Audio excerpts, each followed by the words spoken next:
உங்களுக்கெல்லாம் தெரியாது. உங்க அப்பா இறந்ததுக்கு அப்புறம் வாழ்க்கையில நான் தோத்துட்டேன். எல்லாமே முடிஞ்சு போச்சு. இதுக்கப்புறமா எதுவுமே இல்லைன்னு நான் நினைக்கும் போது கையிலும் வளர வளர அவளோட ஒழுக்கத்தையும் நடத்தையையும் அவளோட பக்குவத்தையும் பார்த்து இப்படி ஒரு குழந்தைய நான் வளர்க்கிறேன்னா, என் பொண்ணு இவ்வளவு தெளிவா இவ்வளவு நல்ல பொண்ணா இருக்காளேன்னு நினைச்சு உள்ளுக்குள்ள எனக்கு பெருமையா இருந்துச்சு அம்மா. ஆனா இது வரைக்கும் எங்கேயுமே நான் அதை வெளிக்காட்டினதே இல்ல. நாளுக்கு நாள் அந்த பெருமை கௌரவமாவும் சந்தோஷமாவும் மாறுச்சு.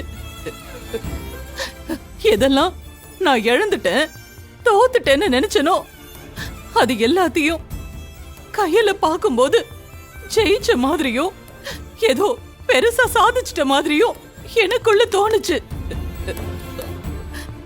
அப்படி ஒரு வெற்றியையும் என் பொண்ணோட ஒழுக்கத்தையும் நடத்தையையும் இந்த ஊர் உலகம் தப்பா பேசும்போது என்னால எப்படி அதை தாங்கிக்க முடியும்?